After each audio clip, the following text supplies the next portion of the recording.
Call the meeting to order. It is great to see so many people in the audience.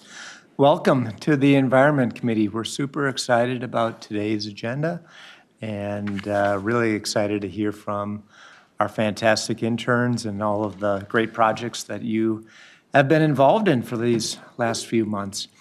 So with that, without objection, we do have an agenda before us.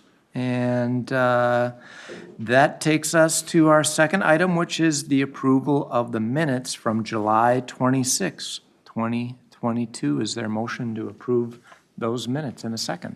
Move approval. Second. Motion has been made and seconded. All in favor, say aye. Aye. Opposed, nay. Carries. To our consent agenda, 2 items. 2 cities, comprehensive plan, Maple Plain, comp plan update, and comprehensive sewer plan. And the city of Dayton, 2040 comp plan update and comprehensive sewer plan. Is there a motion to approve the consent agenda? Move approval. And a second? Second. Motion's been made and seconded. All in favor say aye. Aye. All right, that is unanimous. And moving right along to our non-consent agenda, we have 2022-232, updates on the Interceptor Chemical Odor Control System. This is contract 20P215B. Mr. Gordon, Mr. Tracy, welcome. Welcome back. Thank you. Thank you, Mr. Chair and council members.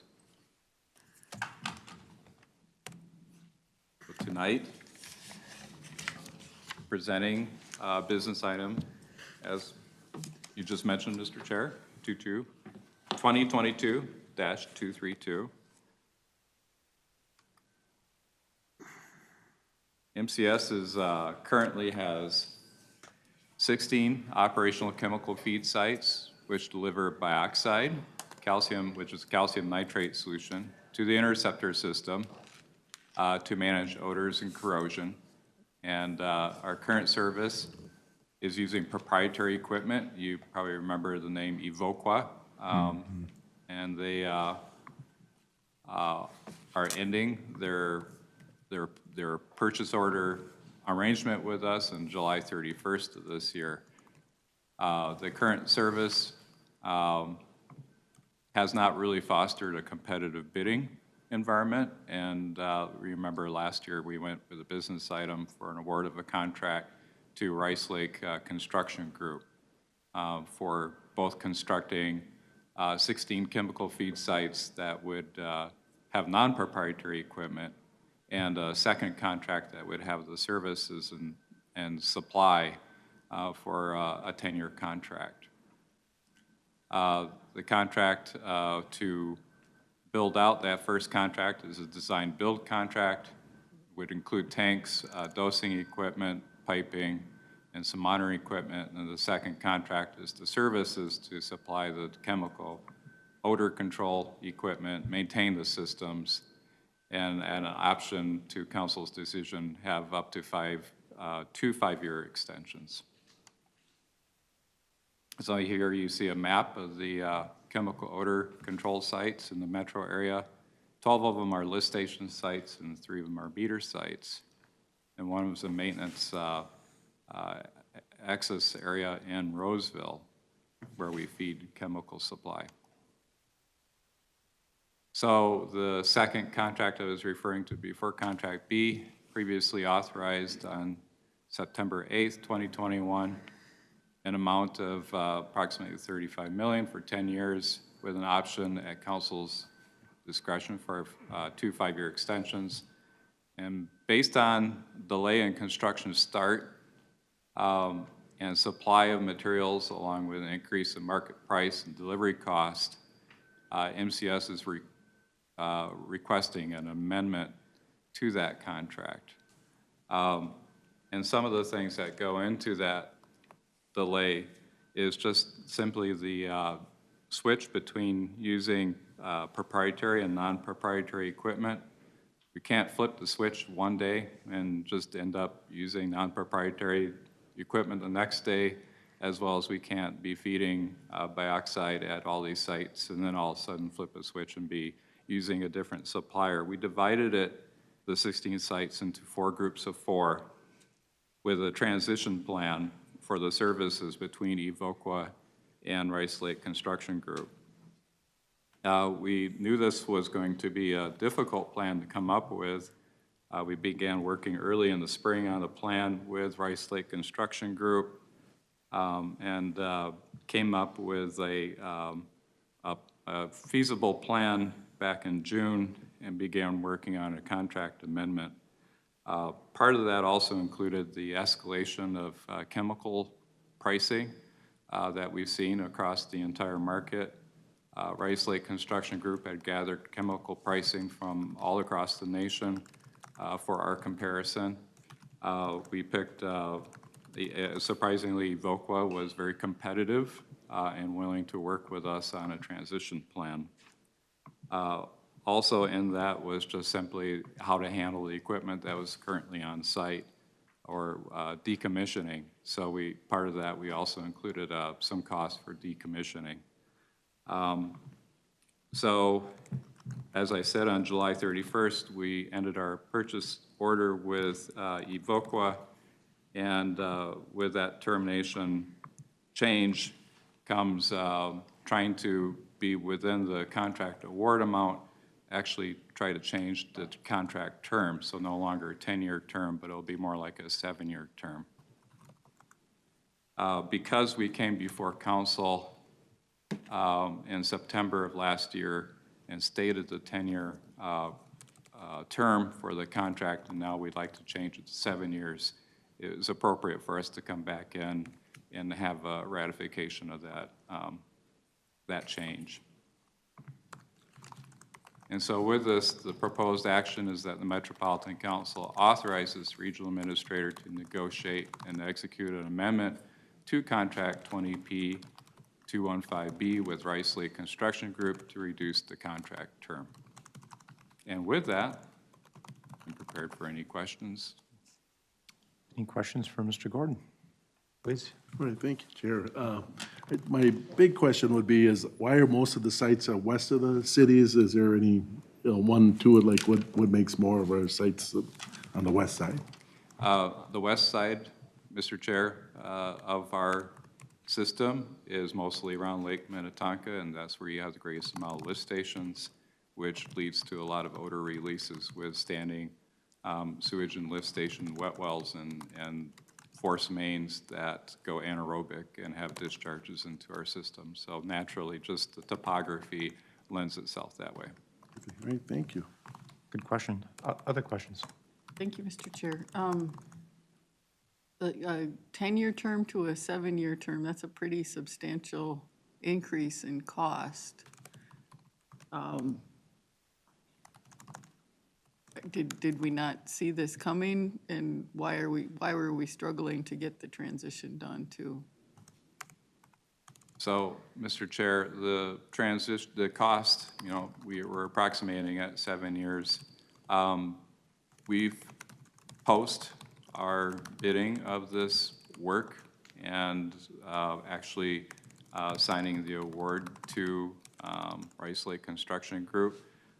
We've seen a huge escalation due to supply chain issues of chemical supply, in particular of the calcium nitrate salts. The cost that Rice Lake had in their contract B had a lot of services, basically the handling of the chemical, being able to manage the inventory that's on sites, the monitoring, dosing, operating, long-term reporting, and also the maintenance of all the equipment that's on site. So the actual purchase of the chemical is not the whole amount that goes into that contract, but we've had a large escalation in chemical supply cost, and it's only fair to deal with those, recognizing that it's across the board, across the country.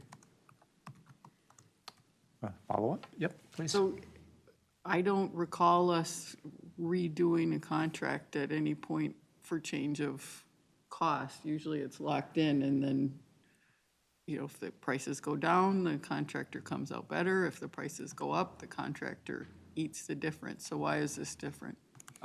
In Council Chair,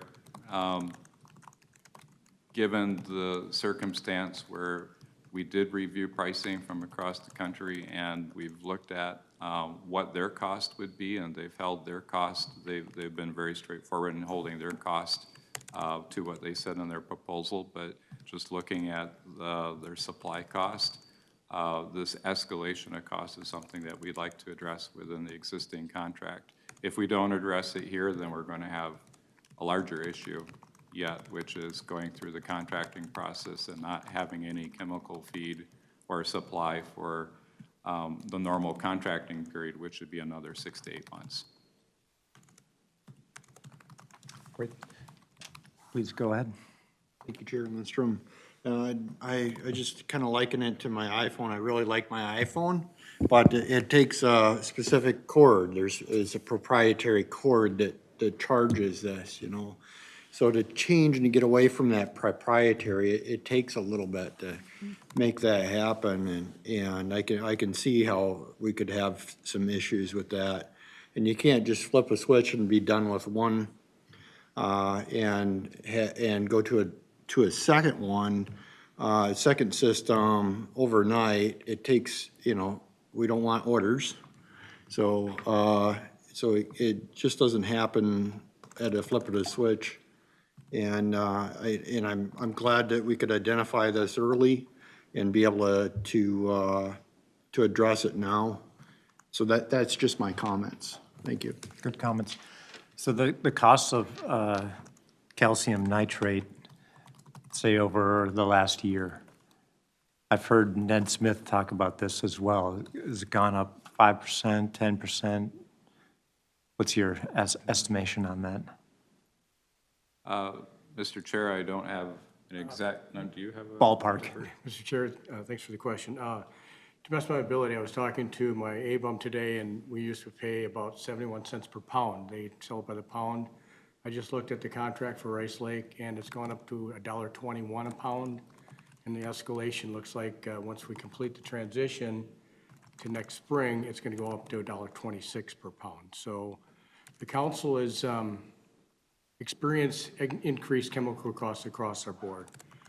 Working with budget, Ned Smith and Matt back there, they were struggling on what to put in our budgets for chemicals because it is just escalating so fast.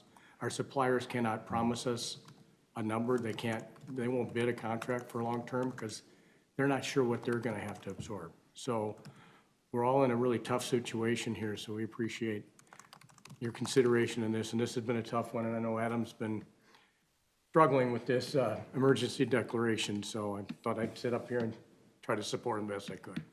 Thank you. That's great background. Thank you. Other questions? Is there a motion? You are looking for a motion, correct? Yes, you are looking for a motion. Bento moves approval. And a second? Second? Motion's been made and seconded. All in favor say aye. Aye. Opposed, nay. Carries. Thank you. And you are remaining at the table for Remaining at the round table, two. because we're not done with the subject. Indeed.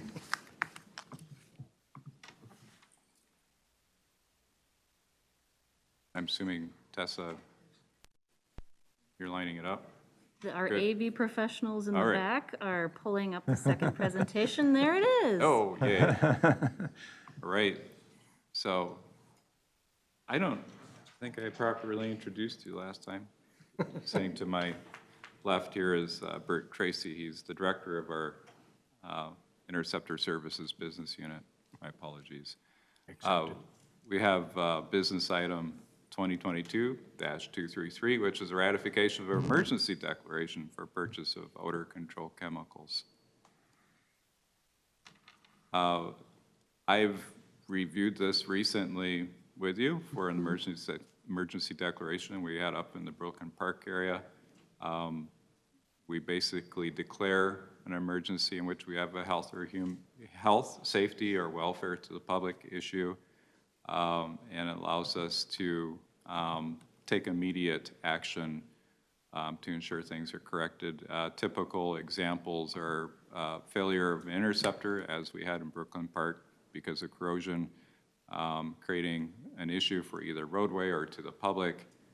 We did have an issue with the carbon media at a wastewater treatment plant, or actually at one of our interceptor sites that we needed to get media into quickly. Fire, that's the one I'm thinking about, the wastewater treatment plant, where we needed repair and restoration activities right away. And with that, so we have infrastructure concern identified and a determination made out that the competitive bidding process would stand in the way, or basically would be a hindrance to actually addressing a problem right away, so we need to get on it.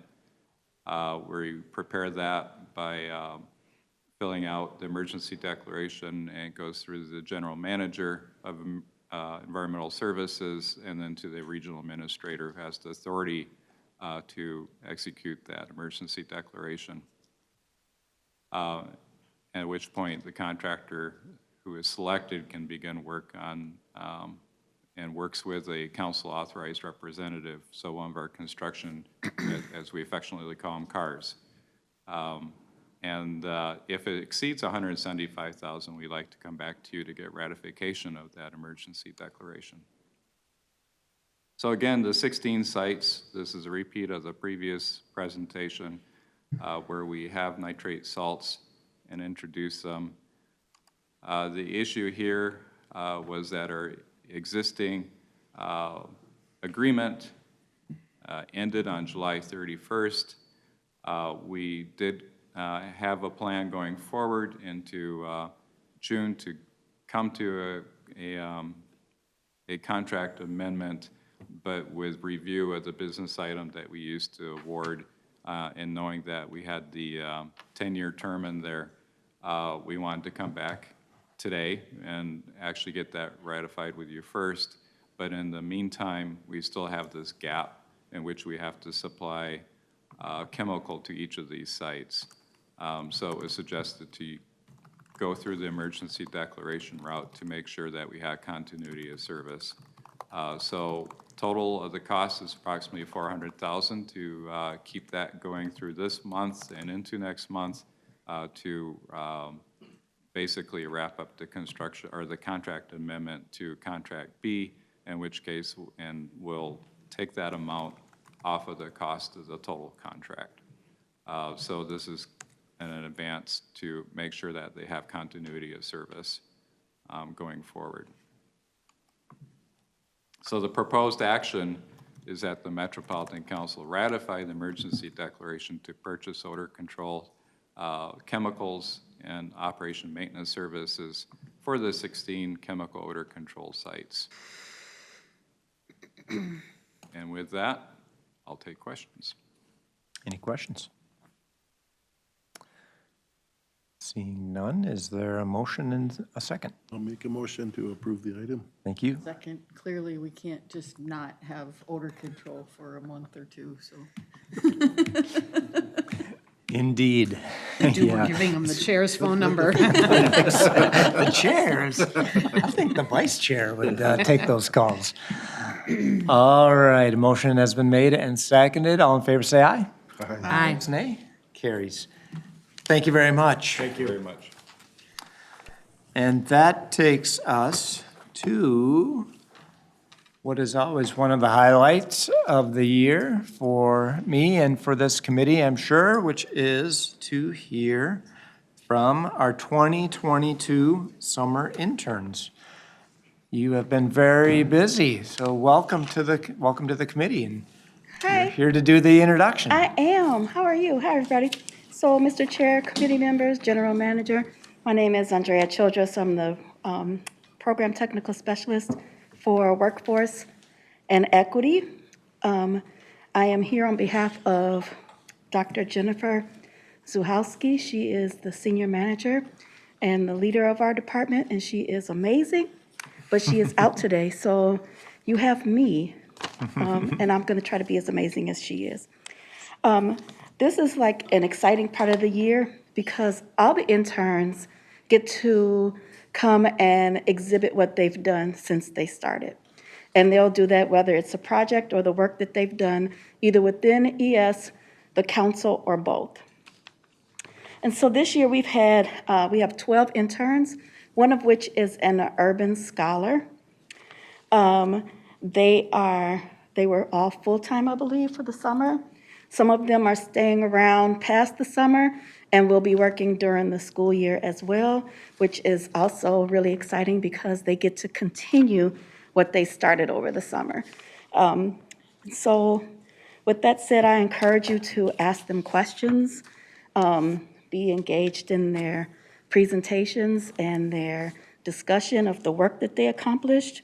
Every year, there's a focus of a wide variety of topics and disciplines, and this year isn't any different. And so the focus this year that the interns will be presenting to you include rate affordability research, mapping projects, pollution prevention and water quality monitoring, equipment evaluation and replacement management, and content generation, auditing, and management.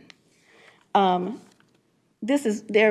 impressed because I've been here since November 1st in ES, and these young people know more than I do, and I got a problem with that. And so I'm going to sit here and I'm going to listen, so I need to learn my own self because I want to be as exciting and knowledgeable as the young people behind me. And so without further ado, I invite each of them up to give you their presentation. Have a good day. Thank you very much. You're welcome. Ms. Hunter, is that correct? Yes, Welcome. thank you, committee chair and members of the committee.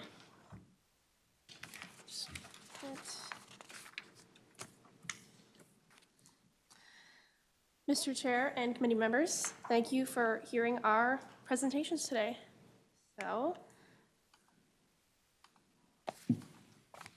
all right, my project, oops, not yet. My project was municipal wastewater rates and affordability, and this was for the Finance and Revenue Department for Mces. Just a little bit about myself. My name is Penelope Hunter. I go to McAllister College, and I'm a junior studying economics and environmental studies, and I worked with rates and affordability this summer.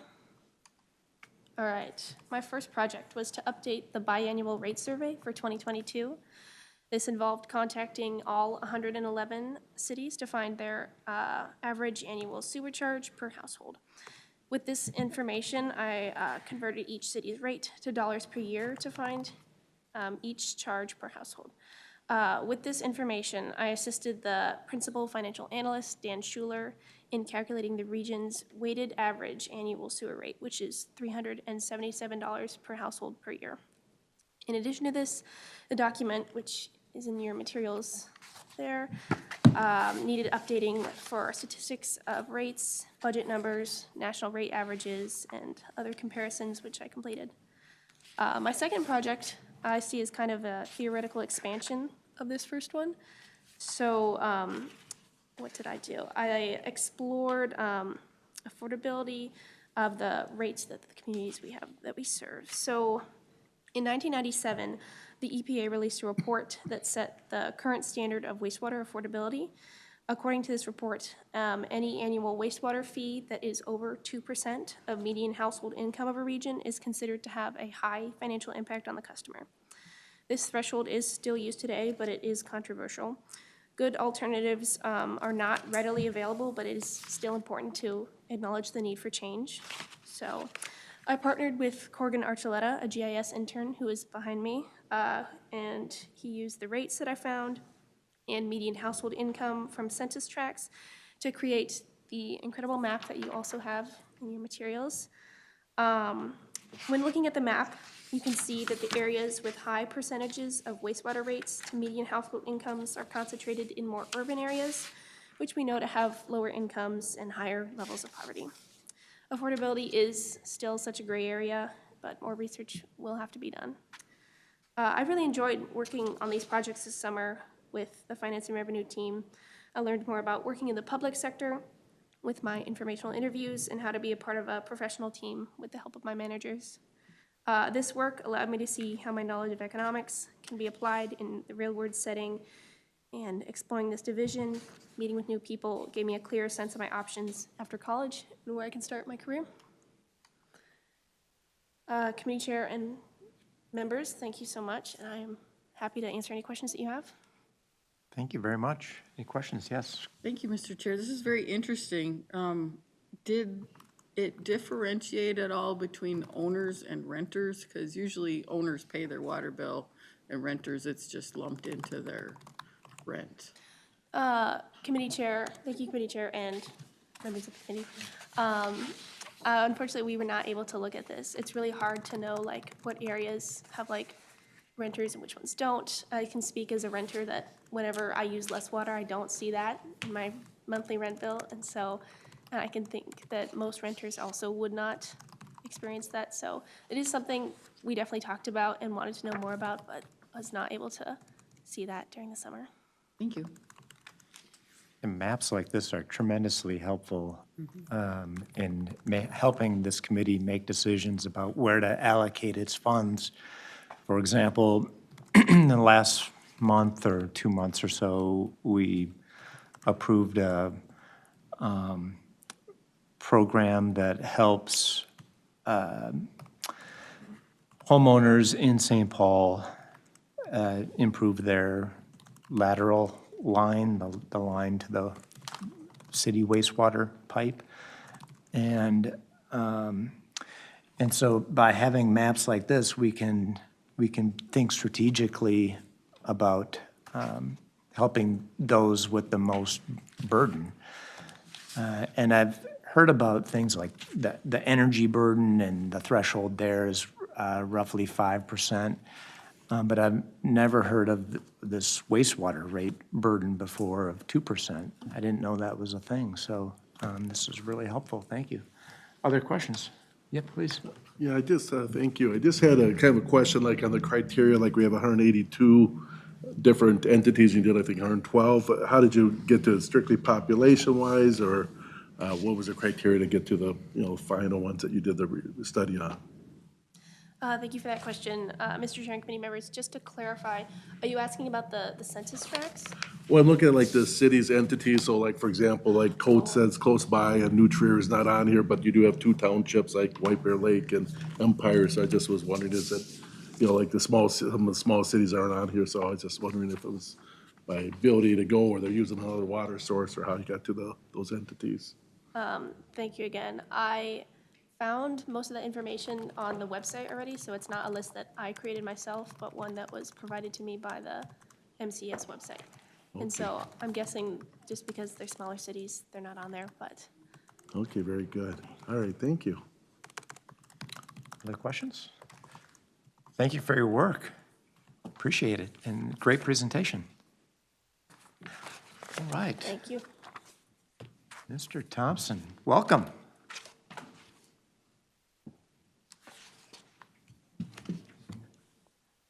Mr. Chair, committee members, good afternoon. As you can see, let's advance this a little bit. I'm Jeff Thompson. I am working with the Programmable Logic Update Program for the PCG group, Process Control Group. Might have noticed I'm a little older than most of the other interns, if not all the other interns. I've spent the last 25 years in my career in the metalworking, manufacturing, industrial supply sector, pretty much emphasized heavily on automated industrial vending solutions for customers and plants in the area. In August of 2020, I was downsized, so I decided to go back to college. I started looking at different schools in the area and found the automation program at Northwoods Technical College in New Richmond. And long story short, 2 years later, this May, I was awarded an associate's degree in automation for industrial systems. So working with the PLC replacement group this summer, PLCs stands for Programmable Logic Control. That's just a fancy way of saying industrial computers. So our computers, like our laptops, our pads, our iPhones and phones of that nature, are designed to run 3 to 5 years. Industrial PLCs are designed to run in harsh industrial environments for 30 years.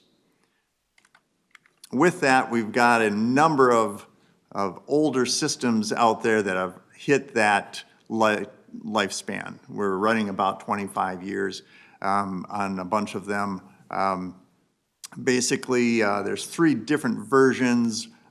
One is a SCADA-PAC, the other is a Schneider Quantum, and the other is the Allen Bradley Slick 500 PLCs that are all of an older version from the 90s, early 2000s.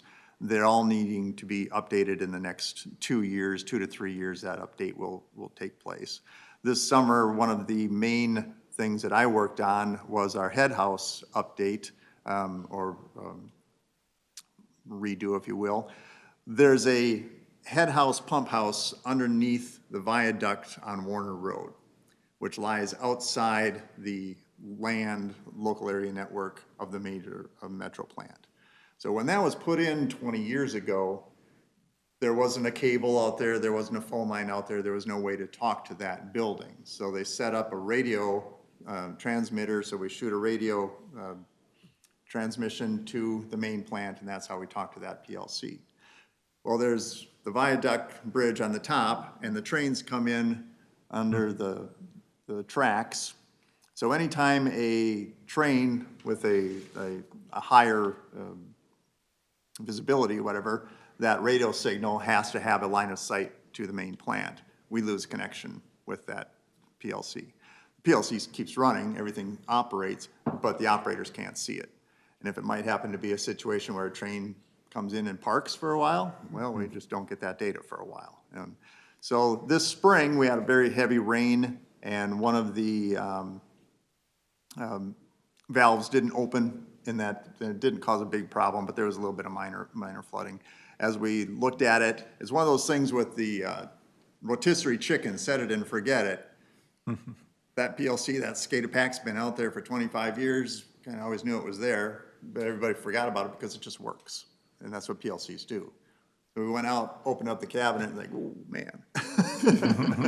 Looked at the price to update that PLC to the parts that were needed were sky high, so that we decided we'll just replace that one right now and kind of use it as a footprint and a guide for the rest of the projects. We need to identify these old programming methodologies that are base point address points and rewrite them to a tag base function block program that the new programs use of the new program there, the new PLC. That's the Slick 580 format that all the new PLCs will go to. Then we'll end up with the Slick 580, or the Slick 580, the Monicon 580, and Allen Bradley Control Logic 5000. Those two will be the two sources of PLCs in all the operations as we get out of these old ones. So just a good opportunity to upgrade this old hardware, allow us to implement the new HMI graphics down the road, the human-machine interface. Is that little black card on the new one? That's an OPC UA module.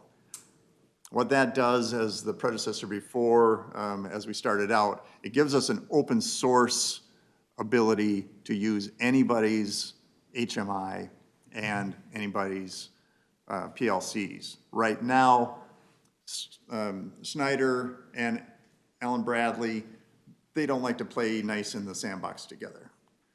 A UPC UA card allows that to happen. It allows anybody to talk to anybody, and everything works together. So this is all put together. This will be installed, I believe, next month. That goes out to the electricians, but we've got our part pretty much done with it. It's been a very nice learning curve for the group and a very nice learning curve for me. With that, Might have any questions? Great presentation, thank you. You have questions? Yes. Go ahead, Sue. Thank you, Mr. Chair. Councilmember I don't have a Benta. question, Jeff, but I just want to commend you. I think I'd probably still be curled up in a fetal position. And I've gone back a couple of times to look at that. I mean, between August 7th and August 24th, you made a pretty major decision, and it looks like it was the right one to make. So kudos, and I want to just do a shout out to technical colleges, both in Wisconsin and Minnesota. They're really remarkable institutions, and they contribute so much to our society. So thank you for being a perfect example of Mr. that. Chair, committee, I must agree. I agree with our First Lady, Dr. Joe Biden. The technical schools of America are the best kept secret in America. They are very underused, in my opinion. Thank you. Agreed. Councilmember Zirin? Yeah, thank you, Chair. My question is about the line of sight. Did we replace that, or are we still on radio frequency with that, or what's the plan? I mean, it hasn't been done yet, Mr. right? Chair, committee members, yes, they're now, as of last fall, with some other equipment that was put into that building, we now have a phone line in that building with a switch. So now we can tag into that switch into the WAN, the wide area network, and route that signal back to the LAN local area network at the metro base, so we'd never had before. So it'll be a nice upgrade to eliminate that line of sight issue. Follow up? Chair, it's a iPhone 8, Yeah. and this was brand new. You know, this was the cutting edge when I got it. It's 3 years old, and I keep coming back to, why do I need a new iPhone if a PLC can run for 25 years? I know, that's what I was thinking too, like 25 years ago, that was cutting edge, and just think how amazing that was, you know, wireless, and wow, we can figure out you don't need to send a person down there. You know that there's a valve that's wonky. I'm just saying. I know, and like And you're Apple just right. wants us to buy something brand new every 10 minutes. Yeah. And here we have this PLC that's been trucking right along for 25 years, and it makes me think like the things that we are authorizing today, they could be there for 25 years. They could be there till 2047. They absolutely, they will. Yeah, they will be there. And when they break down, it'll be the problem of those people sitting behind you. You and I will be on the beach someplace probably, but. Mr. Chair, committee, I'll leave you with this. Open source, that's the future. Open source, well, that's the theme. You said that, and we were talking about odor control and going from one technology with one company to a different company that is more open source type or more generic. So, yeah, there's some promises for doing it that way, no question about it. Other questions for Mr. Thompson? Great presentation, thank you very much. Thank you for your time. Noelle Wong, welcome. Sorry.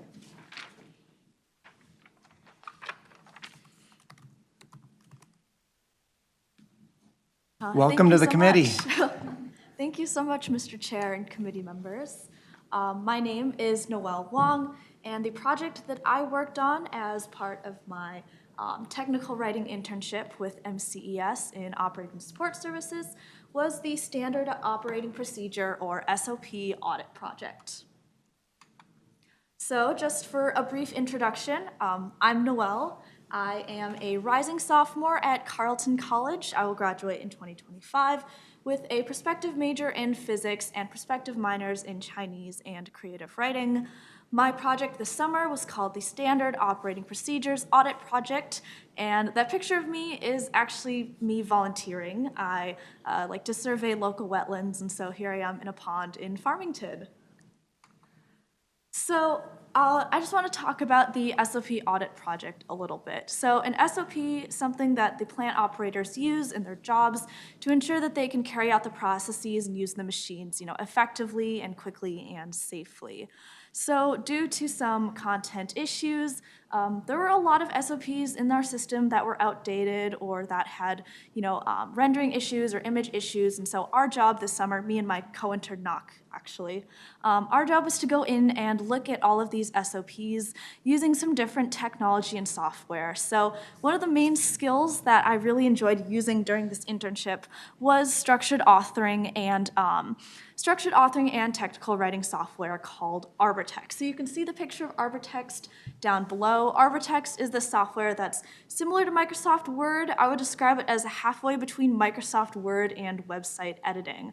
And basically, because the SOPs used to be in a different format, a large part of my internship was navigating that content transition of that format. And so we would go in, use this software, and we would go and fix the SOPs. And another skill I gained out of that was some brief XML coding. I definitely love STEM. I have a little bit of background in programming, and I really enjoyed just the opportunity to get to use some of that knowledge somewhere that I didn't expect, like in technical writing.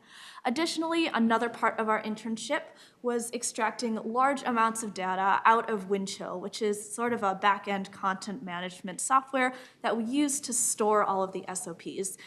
People who use the SOPs probably wouldn't be very familiar with Windchill, but in my internship, I got to take out all of that data, dump it into an Excel spreadsheet, and code a bunch of different formulas and hashtags and formatting to be able to sort through those errors and get through them more quickly. So that was definitely another really valuable skill I gained from this experience. Another big part of my internship was getting tours of the wastewater treatment plant and talking to subject matter experts while I was writing the SOPs.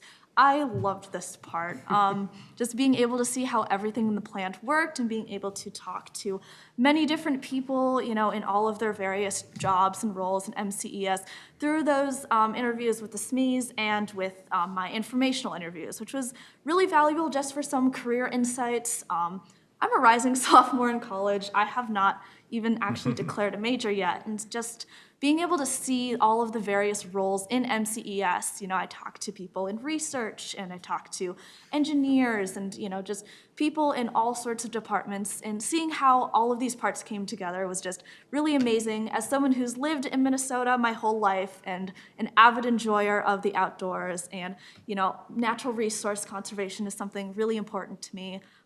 It was just a really amazing experience to gain a lot of knowledge and insight during my internship. So thank you. Thank you very much. Fantastic presentation. What do you think was the biggest challenge that you faced? You listed a number of them, things that you tackled throughout the summer. I think the biggest challenge, thank you, Mr. Chairman and committee members.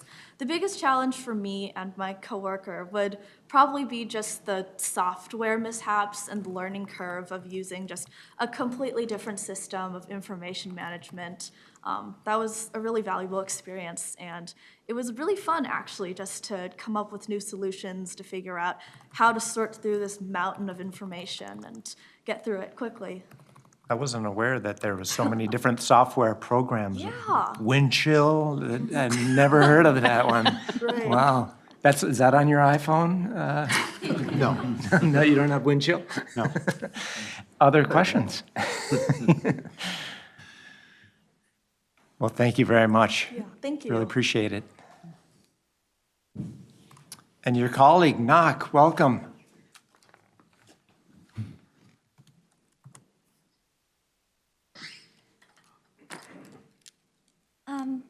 Thank you, Mr. Chair and council members, for the opportunity for me to present to you today.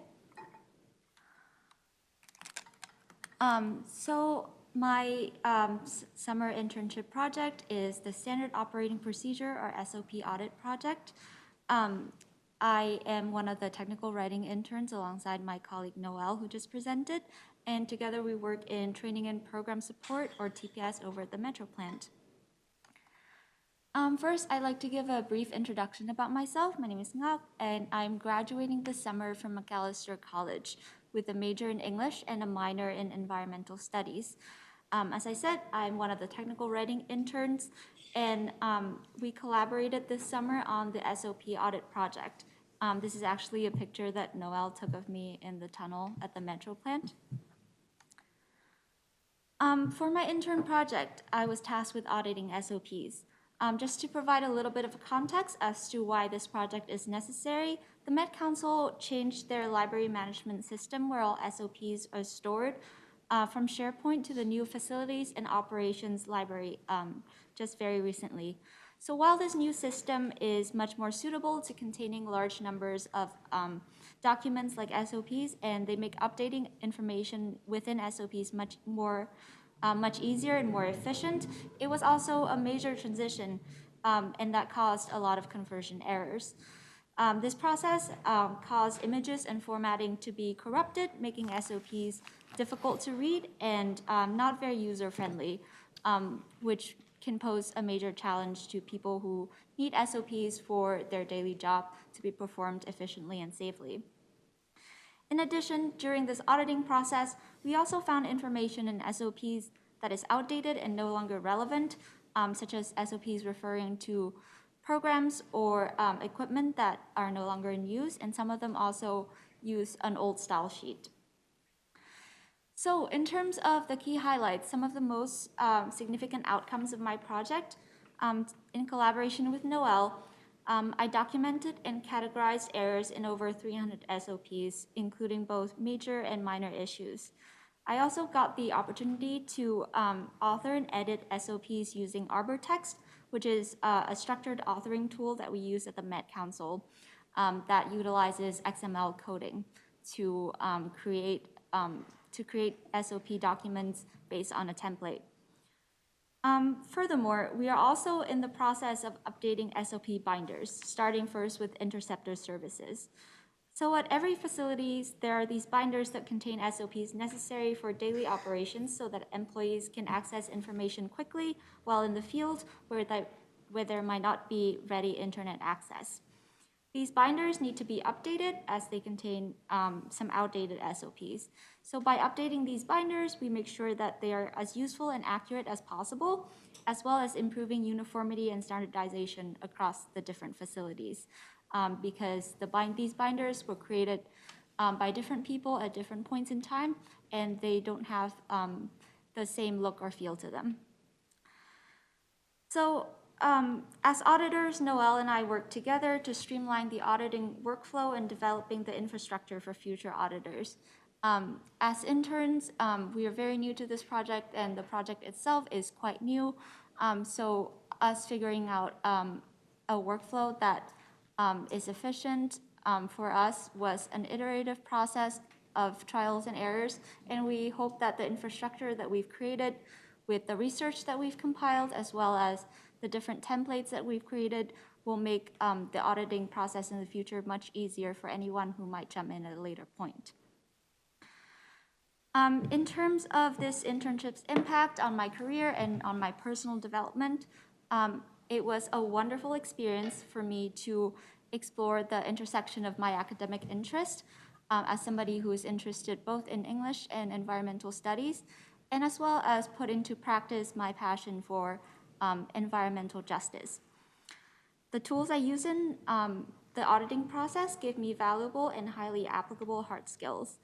And through the many learning opportunities provided for us interns, including things like informational interviews and tours to the different facilities, I got to learn about the different challenges and career opportunities in sustainability.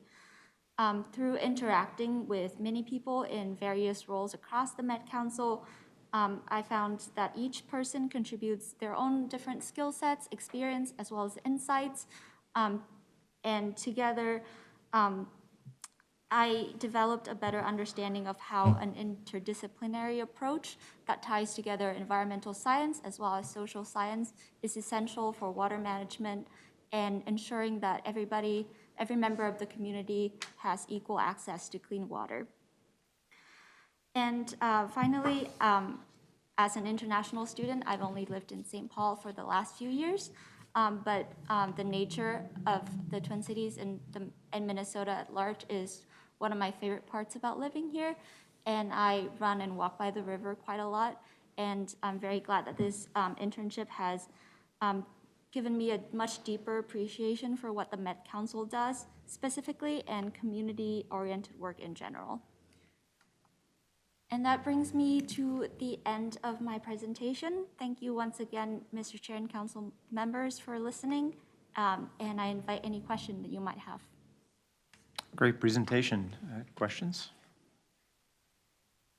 Both you and your colleague Noelle, you have perfect backgrounds with you with the English major and environmental studies, and Noelle with your creative writing and physics and STEM background. It's perfect for technical writing, which is so important. I'm curious, you mentioned you found 300 errors in this conversion. What's an example of an error? Is it just a missing comma and a period, or is it like a missing page, or like what's a typical error that you might find or did find? Thank you for that question, Mr. Chair and council members. So the errors that we encountered ranged from very minor to much more significant ones. We actually used a system and a formula in Microsoft Excel to sort these errors by their type. So the common types of errors we encounter have to do with formatting, images, content, links, or an entire SOP is missing from either SharePoint or the new F&O library.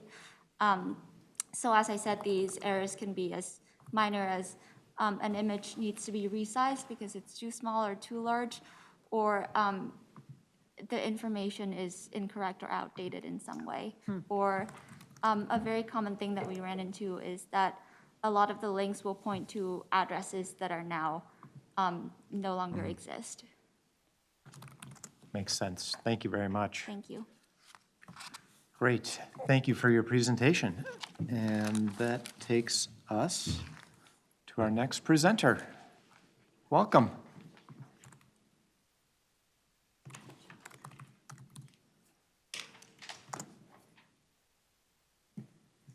Hello, Mr. Chair and committee members. My name is Salome Rose Tammy, and this summer I worked with the Industrial Waste Pollution Prevention section on the pollution prevention of per- and polyfluoroalkyl substances, also known as PFAS. For those who are not familiar with PFAS, they are a large group of man-made chemicals that are used in a broad range of products, but based on their characteristics, they're also very difficult to destroy and treat. So they're known to accumulate in both the environment and human and animal bodies. And at this time, given our current knowledge and technology, we're unable to effectively treat these. So the most effective mitigation effort is source reduction. So industrial waste's goal is to permit as many PFAS producing and using industries as possible in order to reduce the PFAS coming into the wastewater treatment plants and also leaving them through the effluent stream into larger water bodies and getting into aquatic life that way as well. So the industry of concern for my project was carpet cleaners. So I compiled a list of all the carpet cleaners in the 7-county metro area. I did further research into this industry because although current carpets are no longer made with PFAS, older ones were, and water and stain resistant treatments are still offered through this industry. So I developed a specific discharge wastewater survey to send out, and I also looked into other regulations by carpet cleaners in other states throughout the country to develop a fact sheet.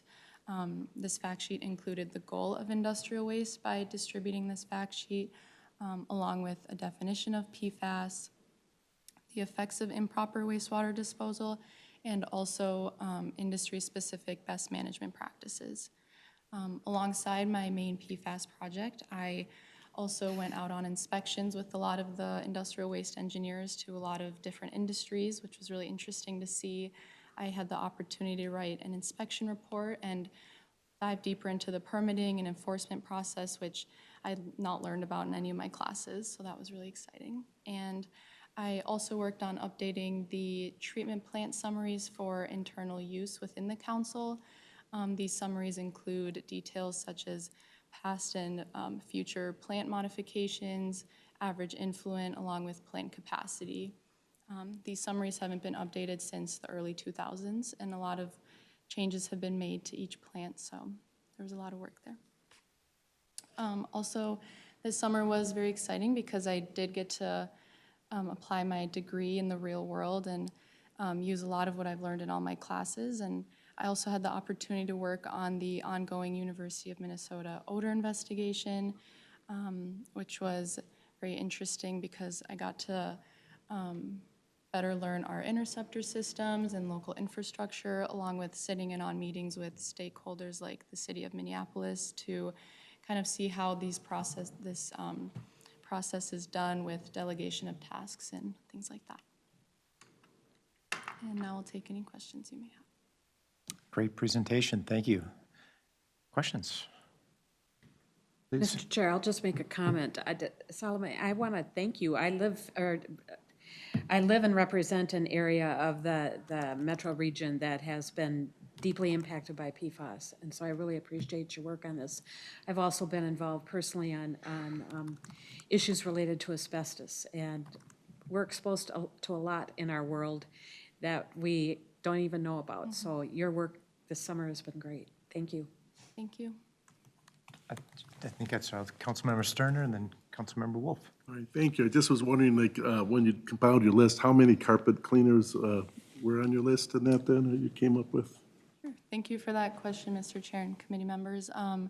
It was up to about, I think, 180 carpet cleaners, although kind of cleaning through them, a lot of them have gone out of business, or a lot of them do other services as well, such as just not carpet cleaning, maybe just like house cleaning or window cleaning. So the survey has kind of those specific questions to narrow down what kind of industry or user they really are. Have a follow-up to that one? Please. So then of those, I mean, you mentioned like most of these, like the PFAS was like they weren't doing that practice anymore, but were you finding some of the cleaners were still not using the best practice or current practices with chemicals and that? Thank you for that question, Mr. Chair and committee members. Unfortunately, we haven't actually sent out the survey yet, so we haven't gotten those specific details yet, but after looking at their websites and kind of looking further into that, a lot of them do still offer those water and stain-resistant treatments, which we're assuming they include some form of PFAS. So. Okay, all right, thank you. Councilmember Wolf. Thank you, Mr. Chair. So a while back, we figured out how to get, was it lead? No, mercury out of the water by having filters in dental offices. Is there something like that that carpet cleaners can do, or is it just don't put the products on that have that? Sure. Thank you for that question, Mr. Chair and committee members. I think, yeah, there are definitely ways that they can do that. A lot of them, I think, are resistant to additional costs that come with that. There are also efforts to remove PFAS within the treatment plants, but the main concern is that it's not cost effective because of the amount of water we're treating. So I think there are definitely a broad range of filters and processes like that, but it's kind of up to getting the industry on board at that point. Thank you. You mentioned that the newer carpet cleaners don't, or the newer carpet makers don't use PFAS, which is a good thing. I've heard of other companies are transitioning away from it if it's in food packaging or other types of materials. I hope this is a trend. Hopefully they're not replacing it with something worse. That would not be good. But yeah, really appreciate your work on this. So I appreciate it. Thank you. Thank Great you presentation. Thank you. Welcome to the committee.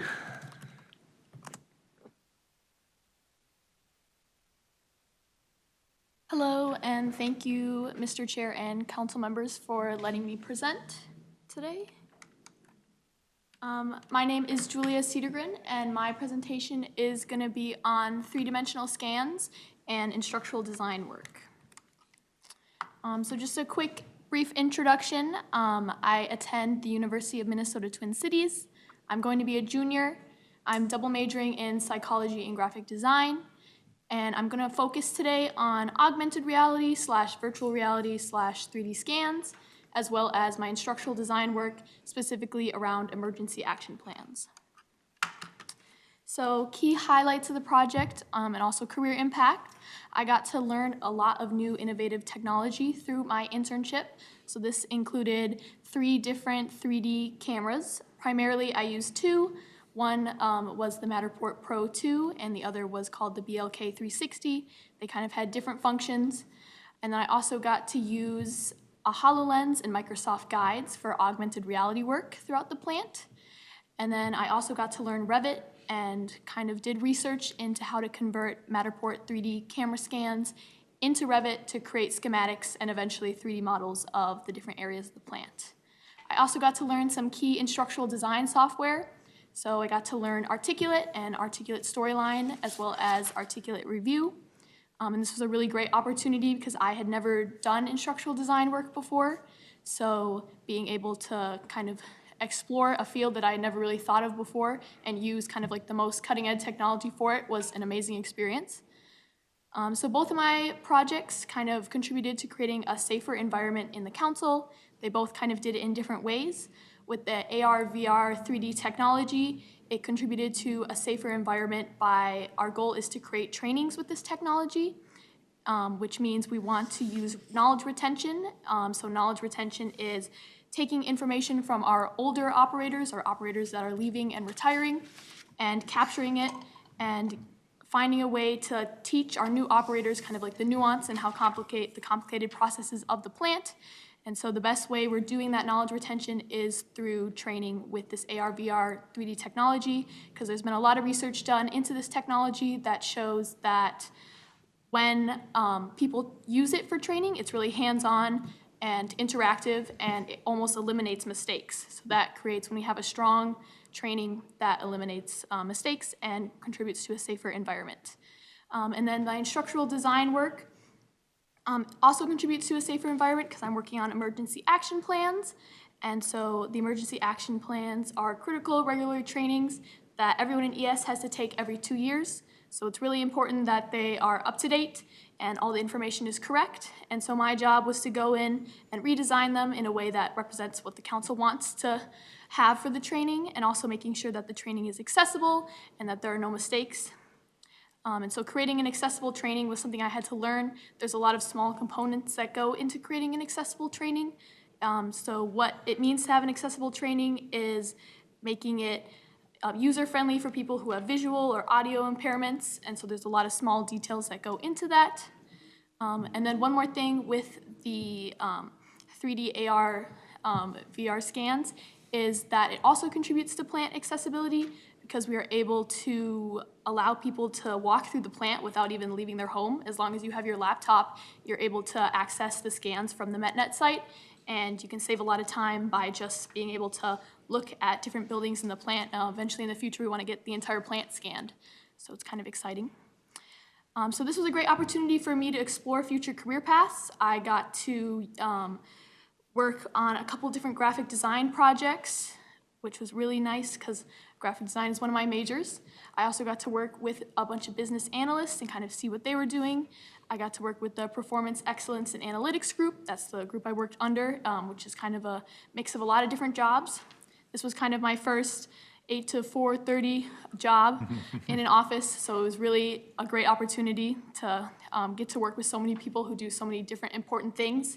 And it was also great that the work that I did is kind of seems important in my opinion, and will really kind of have a big impact for the future. And my last point is, it was nice, especially with the instructional design work, I felt like I was really able to pick that up quite quickly because it kind of aligned with some of the things I had learned from my education, with design principles and kind of thinking through a learner's perspective of how they can gain information. So it was nice to know that my education was doing something that'll help me further in my career. Wonderful presentation. Thank you very much. Questions?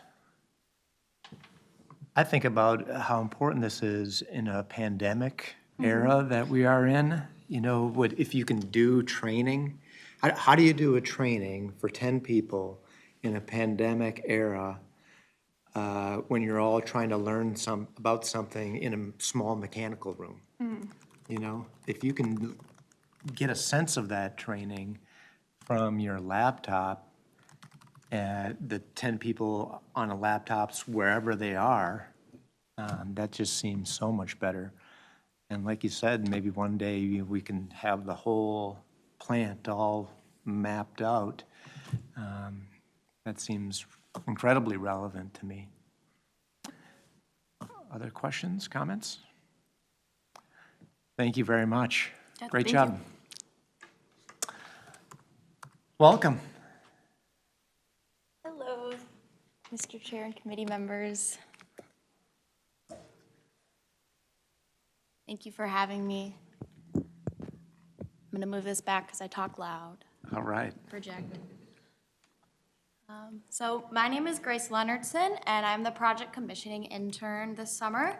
I will be talking today about the centrifuges at Metropolitan in the solids management building. And it's a project that I worked on as a way of recommissioning the current system because the project commissioning project that I was going to work on ended up getting caught up in some red tape this summer, so I'm not doing that.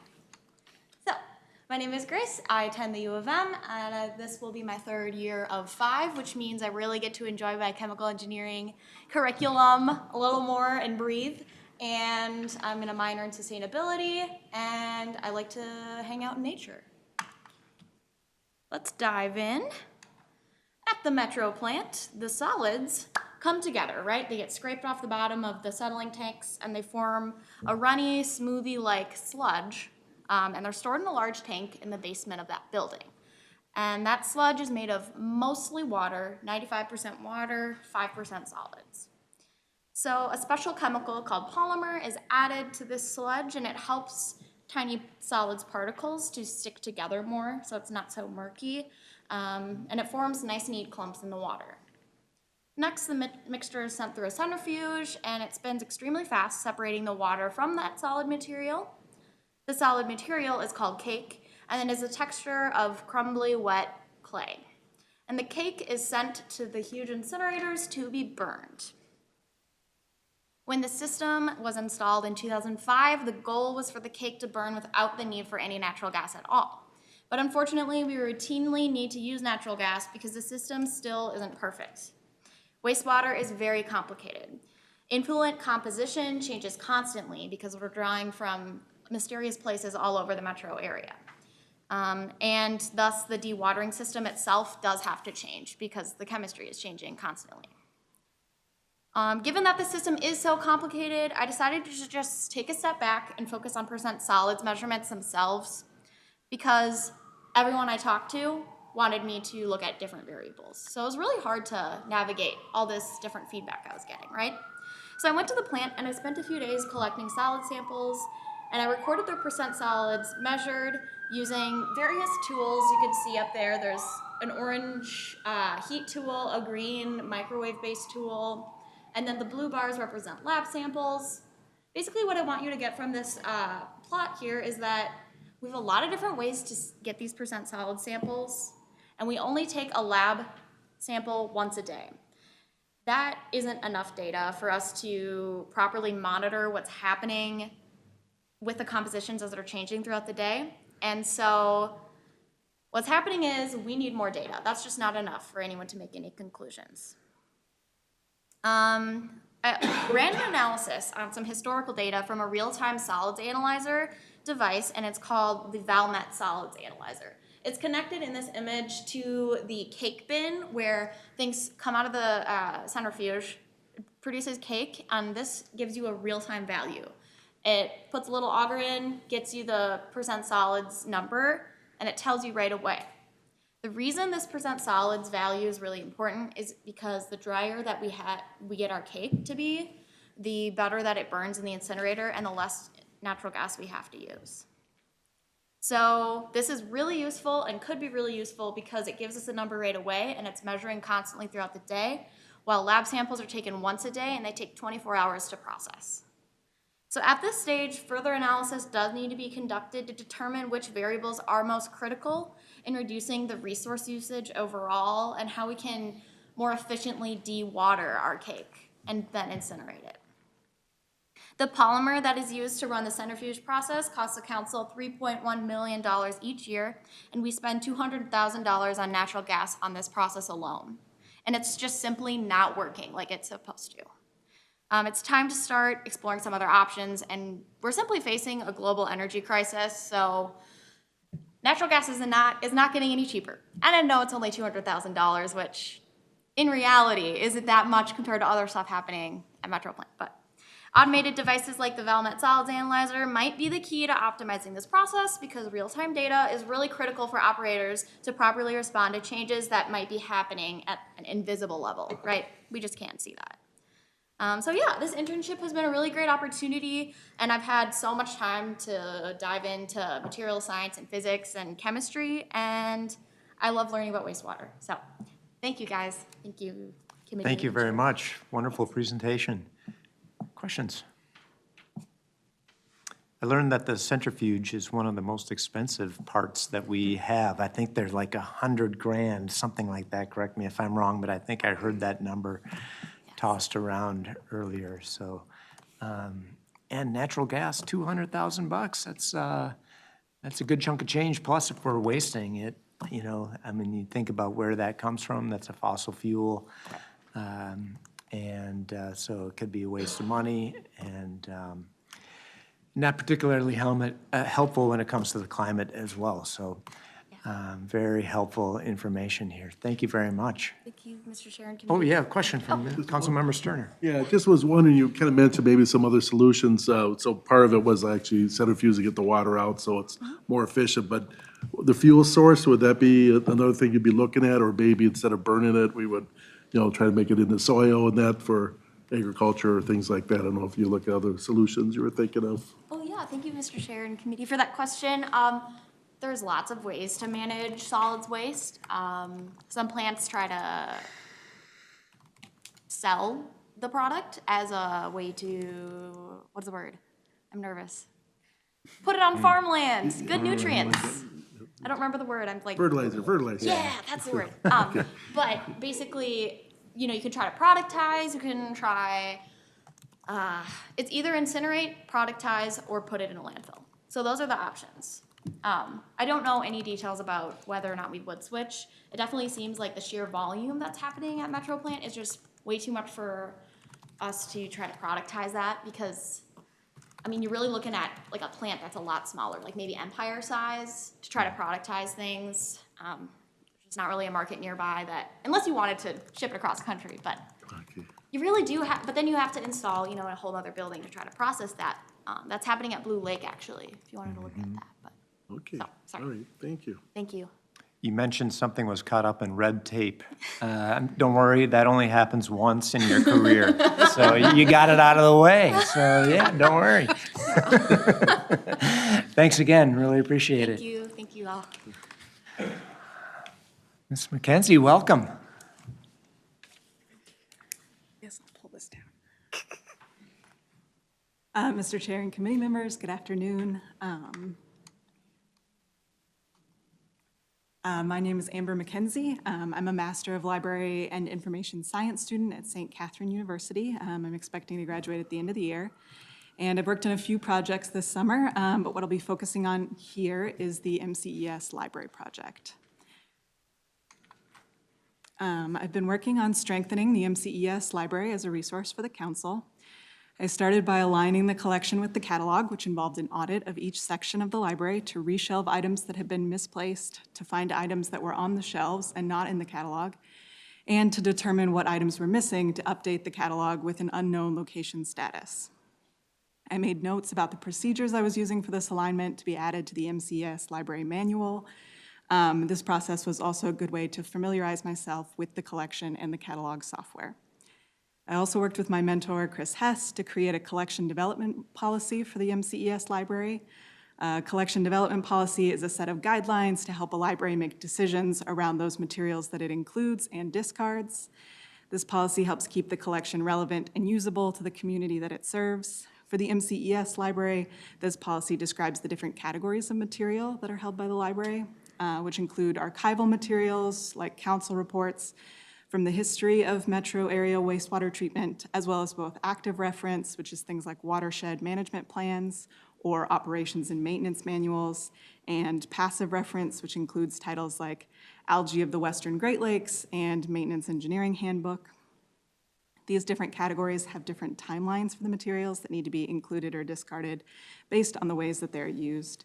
Having the collection development policy will help future overseers of the library make informed decisions about what materials should stay on the shelves, as well as potentially being a tool to help prioritize digitization decisions.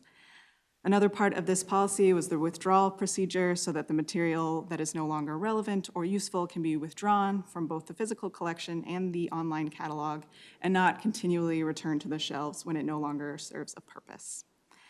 This work has been an excellent opportunity for me to experience the specific work of a special library.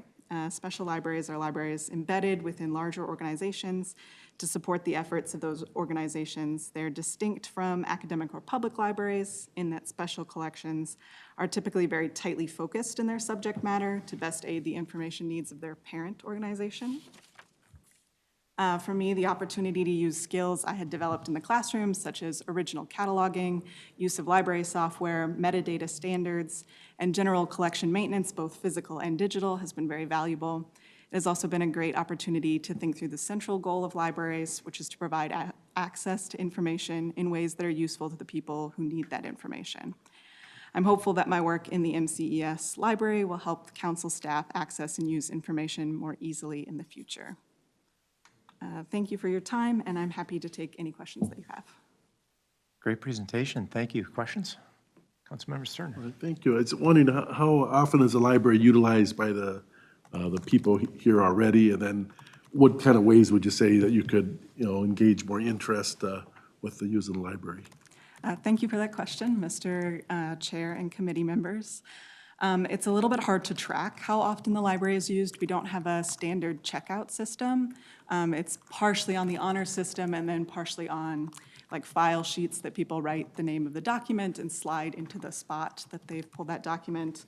But I did hear from folks that I presented to earlier today that there are materials that they have that are not checked out in that formal way. So there's clearly people use it, but we don't have super great data about how people use it. Yeah, I think that we could promote the library more and do some, library displays, just letting people know the kinds of materials that we have. It is a very broad collection that could be of use to a lot of different people in the Environmental Services Department. So yeah, I would like to, if I get extended, which I potentially am for the fall, do some more with that kind of outreach stuff. Great, thank you. It's really important because a book like Algae of the Western Great Lakes could sit there for a while, I suspect. It's not exactly Harry Potter, I don't think. But when somebody really needs it, because they think there's some useful graph on page 92, bam, they know where to find it. So thank you very much for your work. Appreciate it. Thank you. All right, thank you. And that takes us to our next presenter. Welcome.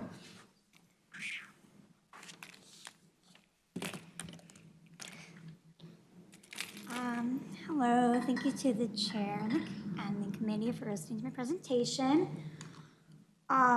So I'm Megan Schmaltz. I'm the water quality monitoring intern. And I don't really have a project with everyone else because I just did lots of little things that all added up into just the project that was Megan's internship. So I guess my internship primarily revolved around being on lakes and rivers on a boat all day, sampling water. So an introduction to me is that I was a student at Humphrey School of Public Affairs. I graduated as of May of 2022 with a degree in a master's in science, technology, and environmental policy, which is a mouthful. In my personal life, I like hiking, which is good because I've been doing a lot of outdoor work this summer. So one of the primary projects I have been doing this summer, I'll keep on this page, is I've been working on our continuous auto monitors, which continuously record data from the river every 15 minutes using standards taking the measurements such as pH, dissolved oxygen, and conductivity. And these are all very important that we record them so we can ensure that we are meeting our permit requirements. So my responsibility includes cleaning the monitors themselves, and sometimes that involves having mud shoot out at me as I clean them because the pumps are so backed up with mud. And then I also make sure to calibrate the monitors to ensure that we are getting accurate data. To ensure that the data is accurate, I also take a physical grab sample in the nearby river site and then compare the data and then make sure that the data on the monitor is accurate, and if it is not, I calibrate it manually to match my real-time sample. So after we receive the data, we then apply the data as well. First, before we can actually apply it, we in a database known as Whiskey, me and my coworkers go in and we manually correct the data to ensure that what we are publishing is actually correct, because the auto monitors are sometimes naughty children and they like to break down a lot. So as such, it's important for us to go in and censor some of that data so what the public sees is actually true to what is happening at the site.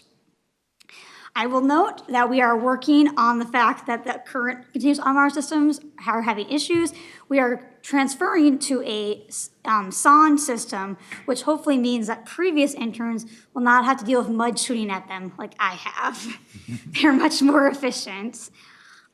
So the graph you're all looking at is an example of how we apply this data and how it is related directly to our permitting requirements. That is a graph representing the daily mean oxygen from 2021. If you remember correctly, there was a significant drought that year. So this data is used to determine when the plant is required to aerate the effluent or not. Effluent aeration is required when upstream DO levels are below 6.0 milligrams per liter and or downstream DO is 5.5 milligrams per liter or below. And the flow of the Mississippi River is below 7,000 cubic feet per second. And I should note that currently the Mississippi River is only at 8,450 cubic feet per second for its flow. So that means that we are probably going to have to aerate soon, so we are monitoring it very closely. So this is actually something I am actively working on, and we are actively updating this exact same type of graph as of today and tomorrow to make sure that we know when to properly aerate the system and meet our permitting requirements. I guess when it comes to career development from this project, the major takeaway I have discovered is that field work is definitely for me, because even when I was covered in mud or putting my hand in ants, I was still happier to be in the field than I was to be working at a desk. All right, thank you. Fantastic, thank you very much. Questions? Covered in mud and ants. You're a great salesperson for the intern program. Well, that is why we are switching from the auto monitors to the in-situ SONs. There you go. And you talked about whiskey, so maybe that would be more of a, a benefit. I don't know. No, that's super important though. Talking. I've been learning about the like fish kills when the oxygen level gets so low, and I've heard about that, and so making sure that we're monitoring this correctly is incredibly important for our plant life, for our fish life, animal life in the Minnesota and the Mississippi and the St. Croix. So thank you for the work that you did this summer. Really appreciate it. Very important. Great. Coming up to our next presenter. Welcome.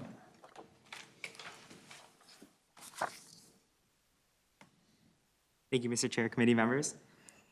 Good afternoon, everyone. My name is Corgan Archuleta, and I'm pleased to be sharing my work on the Mapping Underground Structures project as part of my internship this summer. This year, I will be a junior at McAllister College, And coming in with a background in geography and international studies, I was so excited to be working with maps and all things geospatial data over the course of this internship. At Macalester, I also hold a concentration in urban studies, which is a sort of multidisciplinary minor program. At the council, I work as a Geographic Information Systems, often called GIS, wastewater intern within Interceptor Services. I was also honored to be a part of the Urban Scholars Program, in which I learned with and from 7 other scholars every Friday, touching on topics of equity, diversity, as well as inclusion in the workforce. My core project I will discuss today is mapping underground structures. However, I do want to note that GIS is a valuable tool to a number of fields and stakeholders within ES. So over the course of the summer, I took on several other interdisciplinary projects, all relating to mapping and data. So to my core project, the Underground Structures project was initiated in 2021, and over the summer, I worked to reboot Project Progress. The goal of the project is to create a new underground structures dataset using polygons or shapes, and this will lie underneath existing point features already on ESGIS maps. Our Interceptor system utilizes an array of underground structures such as vaults for metering and air releases, wells, and tunnels. For example, on that past side, you could see a picture of these massive underground structures. These subterranean structures are critical infrastructure that are regularly maintained and accessed by Interceptor field crew. However, these structures are currently represented by singular points on ESGIS maps. Think of a dot on a map. For example, the picture on the left shows the Minneapolis East Interceptor structure represented by a singular point, the black square. The center photo depicts the same structure entrance and goes to show how field workers often have no visuals of the scope and scale of the structures beneath them. The end product of my work will be mapped shapes representing the structures, and the photo on the right shows one example of a completed mapped structure. To map these structures, I was tasked with creating new building shapes, editing explanatory data, refining data table fields, as well as tracking project progress. To map these structures, I used automated computer-aided design, also known as AutoCAD, to find and export engineering record drawings. These were then exported into a GIS environment from which I could add other data fields, as well as refine data before adding to data documentation that explains the data and variables. This project has taught me valuable skills in data editing and data documentation that enable work to be continued over time and among different people. I also gain insight into data sharing and management solutions in a large organizational context. In the future, I expect these map structures to better help field and non-field staff visualize structures, enabling safer and more efficient problem solving and maintenance. However, there are currently over 800 structures left to be mapped, so I hope some of this preliminary work I've completed and the foundation I helped set will help those who come after me in continuing to unearth underground structures using the power of maps. Thank you so much, and I'd love to answer any questions about this project as well as the Urban Scholars Program. Thank you very much. Fascinating. Questions? This is, again, super helpful. In a previous life, I was mayor of a small city, and I remember having a project come to us, and there was an estimated cost to this project, digging up a street, I think it was. Mm-hmm. And folks thought that a particular pipe was like 8 feet below the street or 10 feet or something. But once they got in there, they learned that it was 20 feet, 30 feet down there. Mm-hmm. And that is way more expensive, to move all that material. And you talked about safety too. Mm-hmm. That kind of, there's all sorts of safety ramifications to this information as well. So really appreciate your work, and 800 more to go. That's job security for you, my friend. Job security. Mr. Chair, thank you for that comment and adding to that. And I think it goes to show how important this is. And some of these structures can be up to 100 feet wide and long. So these are massive structures. Some are smaller, but I think it is really important that both people in the field and non-field staff know and can visualize these structures for cost purposes or just to navigate them as they work. So, thank you. Absolutely. Thanks again. Thank you. Welcome.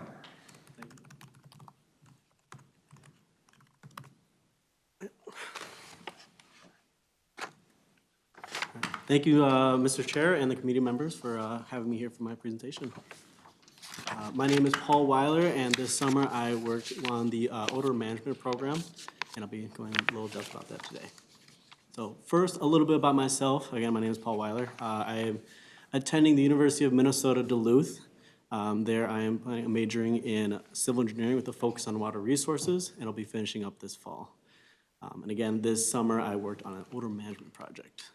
So before I get too much into that, I did a lot of different projects this summer. A lot of them helped me out in better understanding my project and how to go about doing it. First off, I was working with the Air Quality Office, technicians there to using multiple different tools and visiting multiple different sites. Some of the tools listed there, the Altar 4XR, the AccuLogs, and Odologs, along with a device called a Jerome. These here devices are measuring lower explosive limits and LELs, we call them, and hydrogen sulfide, or H2S. So at each of these sites, I got to go and help out with several different instances, such as the university incident and down over on Boson Field, where we're testing LELs and H2S levels there. Through that work, I was able to better understand the bigger goal, which is the odor management program. This program here is basically, I was in charge of visiting multiple different sites, 12 to be exact, different lift stations, meters, vaults, and our goal there is to go around and test different types, or kind of smell different areas and to see where possible odors may be coming from. Then at that point, we mark it down, and a consultant of ours, Stonebrook, was developing an odor dispersion model. And from that, we hope to get a better idea of how odors are dispersing around our lift stations and different sites we operate. This in turn is giving us a better idea of how we're potentially affecting areas around us and what kind of risk that may pose in the future. My hope from that is that this program is going to help us better understand that, and we can develop a project manual that will in turn be able to have, basically anyone can go out to these sites and get an assessment on how these current lift stations and sites are operating at that moment. So through this internship, I learned a lot more than I ever planned on. I mean, it's so much more than you can get in a classroom. I mean, for one, communication is huge here, and it's everything. I mean, emails, meetings, talking in person, it's continuous all day. I spend very little time just in my office alone. I was allowed just in the field and communicating with other people. Another big thing too is reading old documents. I mean, back from like 1970s to more of like 2015. Just drawing data, drawing CAD files and stuff like that. Just reading through those and understanding what is going on. I mean, if I go to a lift station, I smell something on a certain wall, we have to go back and figure out, okay, what is behind that wall, and how does that play in part, and how can we go about fixing that? So, yeah. But thank you for your time. I can take any questions at this moment. Thank you. Any questions? Well, you heard earlier in the meeting today, we were talking about odor. Yep. Odor control. So this is a very relevant topic, and you know about it when it goes wrong, right? Yep. We all know about it when it goes wrong, because the emails and the phone calls start coming in. Yep. So it's really critical that we get it right. So I appreciate your work. Thank you. Very important. It's a big thing they don't talk about much in school, is the after effects as much. I mean, they talk about the building, the designing, and yeah, you're done, but it's not like, oh, the continuous work afterwards, which is a big important, which I learned a lot about here. So thank you so much for your comment. Absolutely. Thank you. Last but not least, I do believe, welcome to the committee.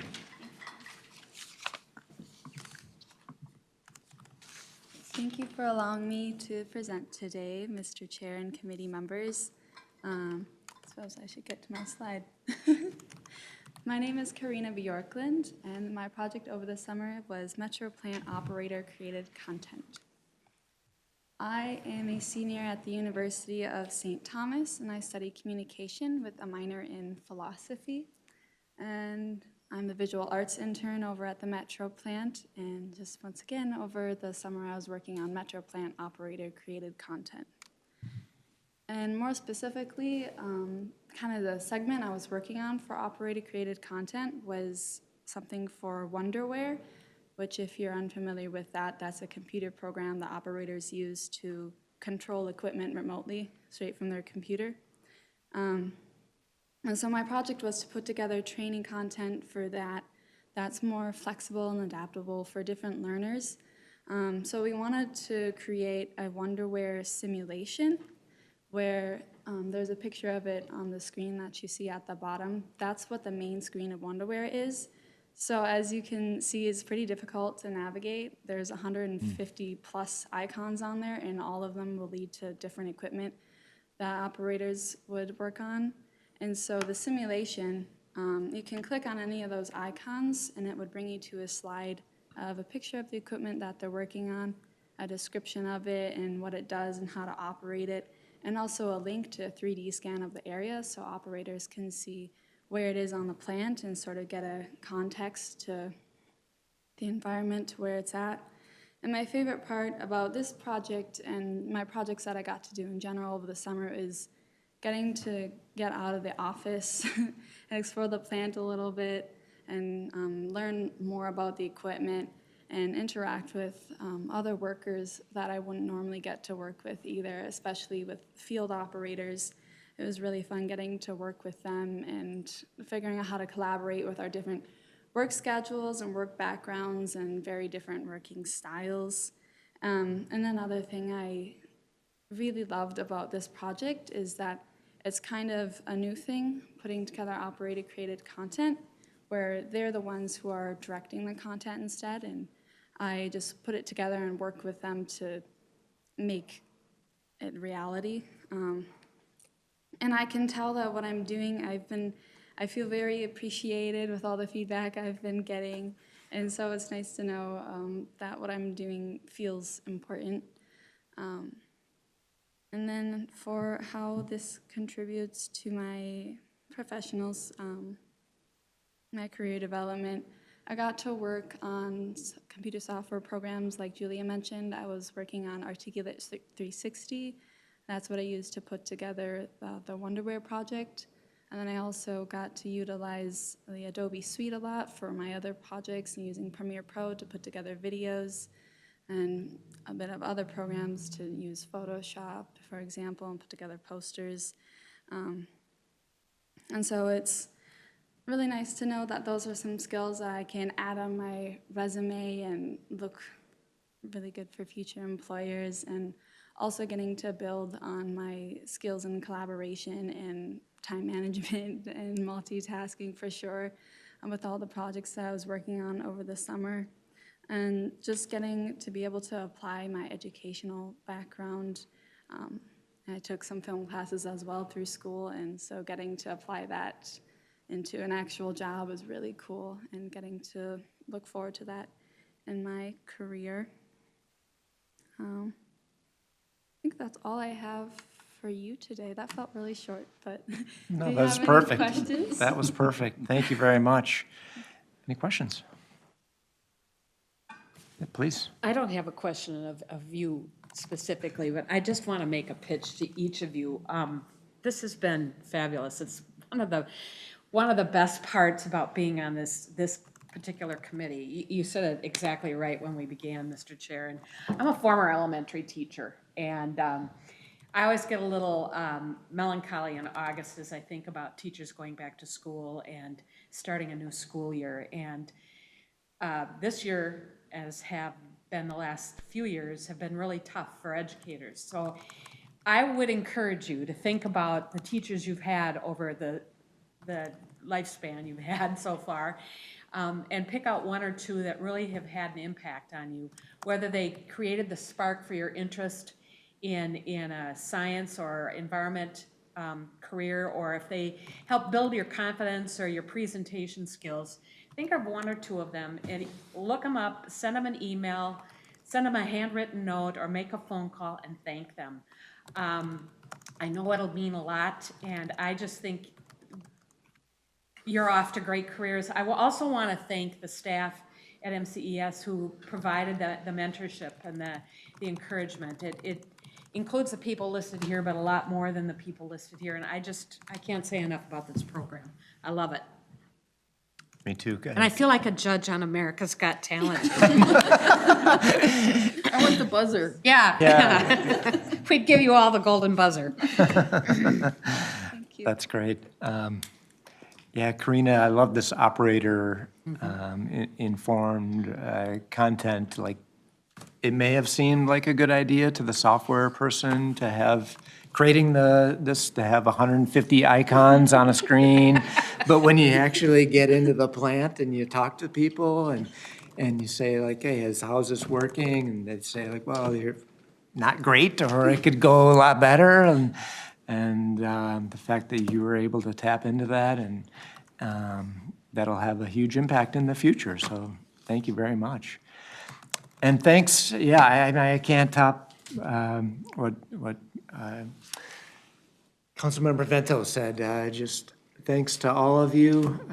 You really made a huge impact and are continuing to have a huge impact, not just on the council, but on our region as a whole. And I just love to hear that some of you are from technical schools and from liberal arts schools and from the University of Minnesota, and all of your talents are coming together here and just having a fantastic impact. So thank you very much. I appreciate that, and keep up the good work. Thank you, Mr. Chair. Okay, yeah, thank you. All right, I think that's all of them, right? We got everybody? Nobody hiding there in the back that's still to come? Okay, good. And that takes us to our general manager's report. Well, I'm going to keep it short because this is one of the longest meetings we've had in a while, but I do want to add my thanks to the interns as well, not only for the great work you've done, but for the inspiration that all your messages and enthusiasm has brought. We know that we're one of the best kept secrets in terms of a great place to work with really interesting things to do. There's never a dull moment. So think about coming back to work for us when you're done with your school. Let your friends know that we need young talent like yourselves, because the challenges for our industry and the region are there, and they need the kind of talent that you're bringing to the work. So thank you for that. And with that, we are adjourned. Unless there's nothing other comments from my colleagues. Very good. We are adjourned. Thank you very much.